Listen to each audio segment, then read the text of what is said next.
6 cái yếu tố lớn, 6 cái nam châm lớn để thu hút nhân tài vào một công ty. To attract A category talent, we got to create a pride of identity. Để mà thu hút được những nhân tài hạng A thì điều đầu tiên là chúng ta phải tạo ra cái niềm tự hào về bản sắc của công ty, tức là cái danh tiếng của công ty như anh nói đấy. And therefore, building employer brand is a very vital step in retaining talent.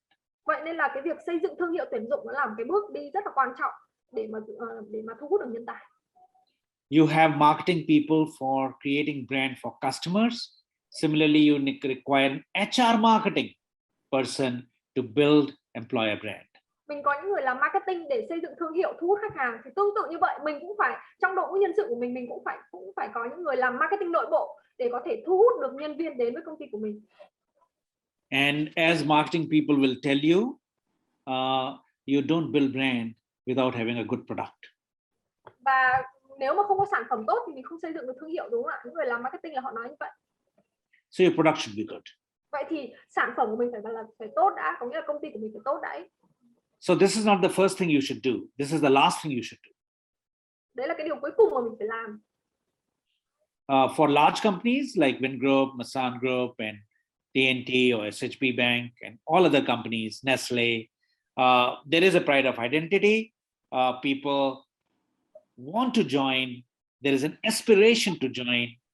They have reached that level. But many companies are small. You will take time. Đương nhiên cái này thì những công ty lớn thì bao giờ họ cũng có lợi thế hơn, đúng không ạ? Công ty của họ có danh tiếng hơn, Vingroup, Masan Group, vân vân, Nestle, vân vân. Thì bao giờ cái danh tiếng của công ty họ cũng rất là tốt rồi, và những nhân sự bên ngoài là lúc nào họ cũng có khao khát được làm việc ở một công ty này.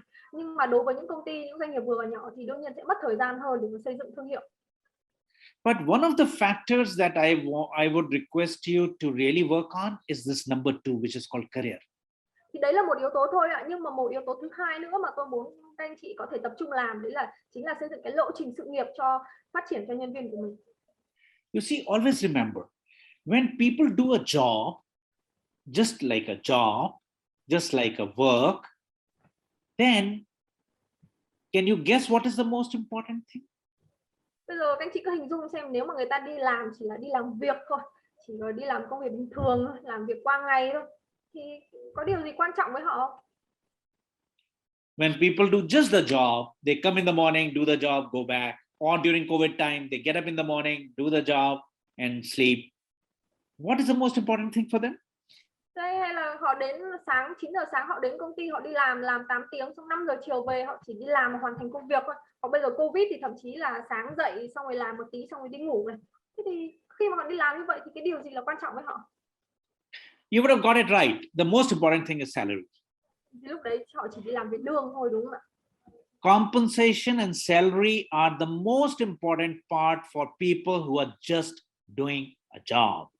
Đối với những người mà chỉ đi làm vì công việc ấy, tức là họ chỉ đi làm công việc bình thường, họ không có quan tâm những thứ khác ấy, thì cái điều duy nhất họ quan tâm còn lại đấy là lương hay là tiền.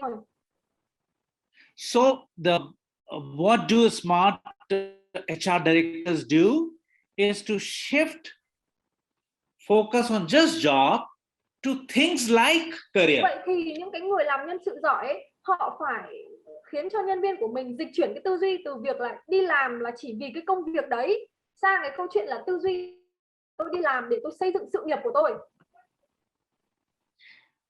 People have aspiration, they have to để grow. sao mà họ phải có cái tham vọng, họ phải có cái khát vọng phát triển cơ, chứ họ không có ỷ lại, họ không có ổn định. They must know how can they grow. Thì đầu tiên họ phải biết là họ phát triển như thế nào đã. And where can they grow? Và họ có thể phát triển ở đâu, ở những vị trí nào trong công ty. So if the career discussion or career conversation is not done with them, you are cutting out the possibility of a better retention. Vậy thì nếu mà bây giờ mình không bao giờ mình chia sẻ với họ về cái lộ trình phát triển sự nghiệp của họ, lộ trình nghề nghiệp của họ trong công ty này với họ, thì tự nhiên là mình đã bỏ đi một cái yếu tố để giữ chân họ rồi, đúng không ạ? Do it with room number 2 to begin with. Đặc biệt là cái này mình phải làm được với căn phòng số 2 này, những người thuộc căn phòng số 2 là mình phải làm ngay cái này. Then the third very important factor, like you mentioned, is the challenge of role. Tiếp theo, một trong những yếu tố thu hút nhân tài một tổ chức đấy là cái vai trò công việc của họ nó phải có cái tính thách thức. That is why I did not write job, I said role. Đấy, ở đây tôi không có viết cái từ job, không có viết cái từ công việc, mà tôi viết là vai trò. Role is important. Meaning of the role. Cái ý nghĩa của vai trò đấy rất là quan trọng. Challenge of the role. Cái sự thách thức trong cái vai trò đấy. Importance of the role. Cái tầm quan trọng của vai trò đấy. Can all roles be important? Có phải vai trò nào cũng quan trọng không? Có thể May not. không, có thể không. But you can make them important. Nhưng mà mình có thể khiến cho những vai trò đấy trở nên quan trọng với người làm nó. As HR directors, we can create a culture that all managers engage with their team and learn the skill of making those people feel that they are important. Những người làm nhân sự ấy có thể xây dựng một cái văn hóa trong công ty là gì? Xây dựng cái văn hóa là những người quản lý một team nào đấy sẽ phải học được cái kỹ năng là khiến cho nhân viên của họ cảm thấy rằng là cái công việc, cái vai trò họ đang làm rất là quan trọng, nó tạo ra giá trị cho công ty. I have told this story many times of Singapore where my Japanese president, when I was the senior vice president, told the helper, the lady who was serving coffee, how important her role was in signing the deal with another company. Tôi rất là hay kể cái câu chuyện với ông sếp cũ ở Canon của tôi ấy. Ông ấy có cái kỹ năng khiến cho thậm chí một nhân viên lau nhà thôi, một cô nhân công thôi, lau công quét dọn ở công ty thôi ấy, khiến cho cô ấy cảm thấy rất là cô ấy đóng vai trò rất là quan trọng, và công việc của cô ấy đã đóng góp và tạo nên cái sự thành công trong một thương vụ lớn của công ty. And that is the reason in talent mindset companies or companies which retain talent, the leadership behaviors are very important. Vậy nên là cái hành vi lãnh đạo ở đây nó đóng vai trò rất là quan trọng. That brings me to the fourth important factor that you said, which you call it as culture. Nó liên quan đến cái yếu tố tiếp theo mà tôi muốn nói ở đây mà lúc nãy anh cũng có nói, đấy là cái văn hóa. Some other day when I do a culture workshop, you will learn how cultures are established. Khi nào mà có cái workshop về văn hóa thì tôi sẽ chia sẻ cái cách xây dựng văn hóa doanh nghiệp. But today, just understand, culture is nothing but the way of doing things in that company. Bây giờ mình chỉ hiểu văn hóa một cách đơn giản thôi. Văn hóa là cái cách chúng ta làm mọi việc trong công ty nó như thế nào, cái hành xử, cái hành vi nó diễn ra như thế nào. Answer few questions and you will know the culture. Mình trả lời được vài câu hỏi là mình sẽ hiểu văn hóa công ty, một công ty như thế nào. In this company, who all are seen as the most important in this company? Most important what? Most important in this company. Most powerful in this company.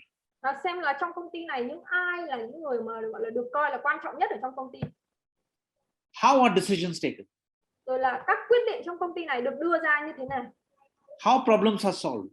Các vấn đề trong công ty này được giải quyết theo cách như thế nào? How ideas are generated? Các ý tưởng trong công ty này được đưa ra như thế nào? How mistakes are handled?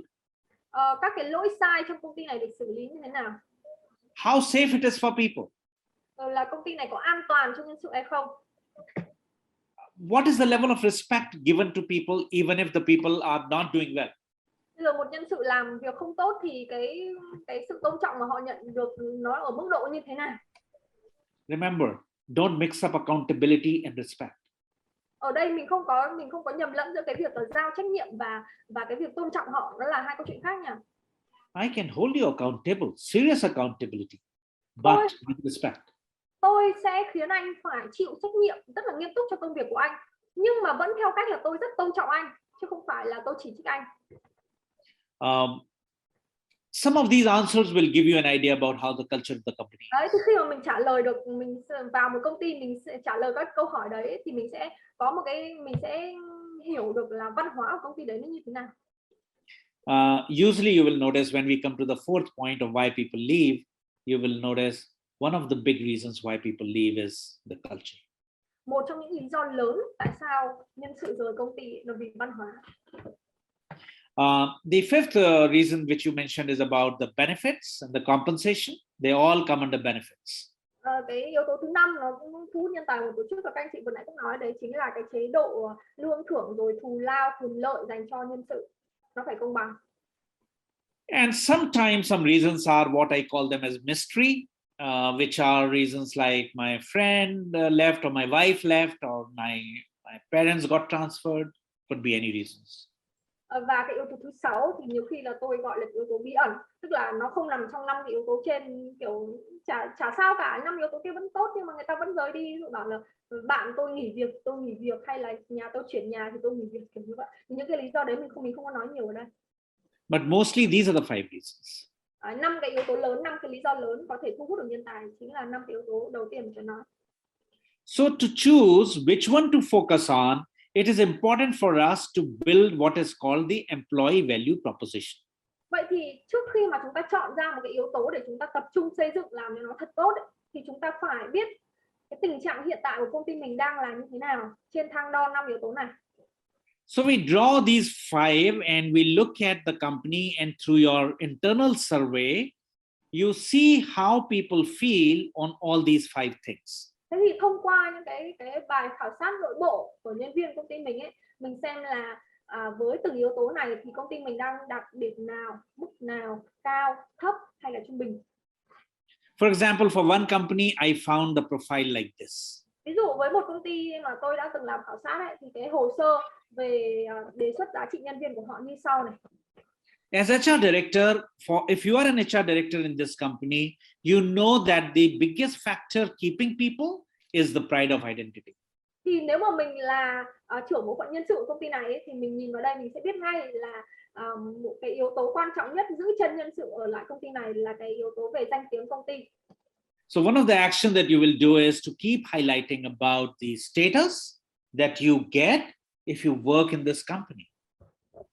Vậy thì khi mà mình biết đấy chính là điểm mạnh của công ty mình rồi thì mình phải liên tục củng cố, liên tục khiến cho nhân viên cảm thấy rằng là họ rất là tự hào khi mà được làm việc với công ty này.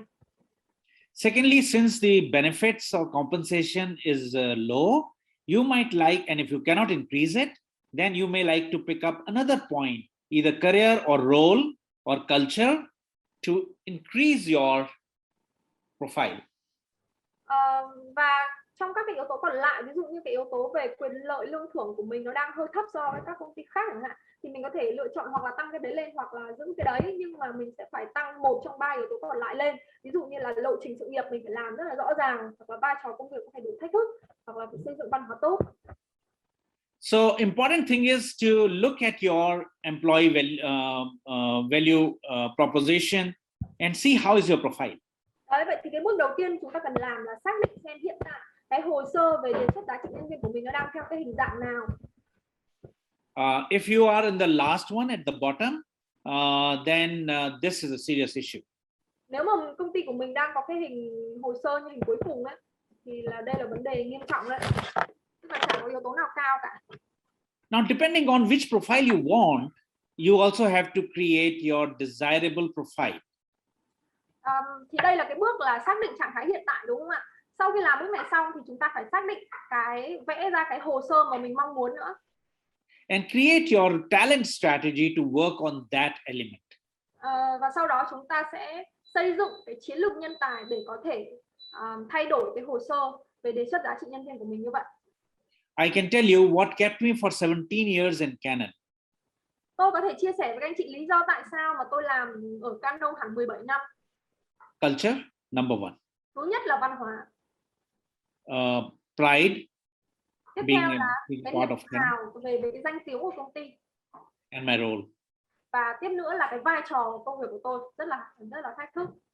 These were the 3 things that got me into that company, which Đây I là stayed. 3 cái yếu tố mà nó khiến tôi cứ làm việc ở Canon rất là lâu. So there has to be a very strong proposition from our side, without which HR will not be able to create a retention program. Đấy, vậy thì là những lãnh đạo quản lý thì chúng ta phải xác định xem là yếu tố nào mình muốn tập trung vào và muốn đấy thực sự là những cái nam châm thu hút nhân tài. Sau đấy thì những người làm nhân sự phía sau họ mới có cái cơ sở để họ xây dựng những cái chính sách rồi cơ chế thu hút nhân tài được. Right now there is no time, so I'm not forcing you to do this exercise. But in your PDF that Jem sent, there is an exercise which you can do for your company or make some staff do it, and you'll be able to get your profile.